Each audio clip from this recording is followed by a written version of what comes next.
ऐसी कंपनी है ना जिसके कोई एनपीएज हैं, ना ये इनकम टैक्स देती है क्योंकि इसको सरकार ने एग्जेम्पशन करके रखा है। इनका कॉस्ट ऑफ फंड्स अगर आप देखें तो कोई भी एनबीएफसी के मुकाबले सबसे कम है, ट्रिपल ए रेटिंग है। और रेलवे का जितना भी फाइनेंसिंग होता है या रेलवे जितना भी केपेक्स करता है उसका लगभग 35 से 40% फंडिंग आईआरएफसी करती है और 14% का रिटर्न ऑन इक्विटी है। मोर इंपॉर्टेंटली इस कंपनी के केवल 34 एम्प्लॉई हैं।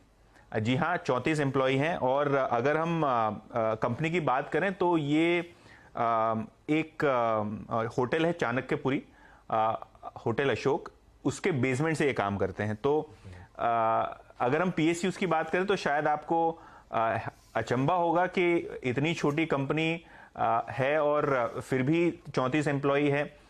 FY22 का प्रॉफिट अगर आप देखें तो करीब करीब 6000 करोड़ है। अगर आप ईयर एंडेड 30 सितंबर की बात करें जो लेटेस्ट क्वार्टरली अर्निंग्स थे तो 41,000 के आसपास, 41,000 करोड़ रुपए के आसपास का नेटवर्थ है कंपनी का और करीब 35,000 करोड़ के आसपास की मार्केट कैपिटलाइजेशन है। यानी ब्रॉडली जो इनकी बुक वैल्यू है इनसे 20% नीचे ट्रेड करते हैं। आईआरएफसी क्यों ये स्टॉक फोकस में आ रहा है? 2 वीक्स पहले हमने रेलवे स्टॉक्स के बारे में बात की थी कि किस हिसाब से रेलवे एक बड़ा केपेक्स कर रही है। लास्ट बजटरी एलोकेशन जो था सरकार का उसमें आवंटन में, रेलवेज के आवंटन में लगभग 17-18% की ग्रोथ आपने ओवरऑल बेसिस पे देखी थी। 34,000 करोड़ रुपए रेलवेज जो है सेफ्टी और सिग्नलिंग सिस्टम्स पे स्पेंड करने वाले हैं। करीब करीब 90,000 नए वैगन्स का ऑर्डर जो है FY25 तक इंडियन रेलवेज दे सकती है।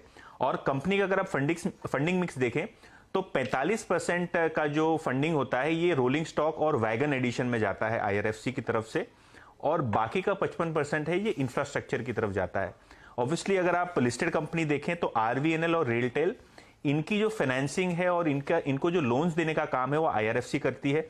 तो ऑब्वियसली अगर आरवीएनएल की ऑर्डर बुक आप बोल रहे हो कि रिकॉर्ड हाइस पे है तो जाहिर सी बात है जो फंडिंग रिक्वायरमेंट होगी वो आईआरएफसी से आएगी। कोंकण रेलवे है, पिपावर रेलवे है जो रैपिडली एक्सपैंड हो रहे हैं ये सेक्टर्स, यहाँ भी फंडिंग जो है आईआरएफसी देती है।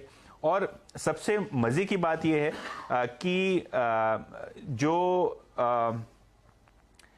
बजटरी एलोकेशन है आगे चलते हुए हमने ये देखा है कि जो इलेक्शन ईयर होता है उसके जो 1 साल पहले का बजट होता है जहां जनरली फाइनेंस मिनिस्टर को लीवे होता है, जो इलेक्शन कोड ऑफ कंडक्ट लग जाता है उसके पहले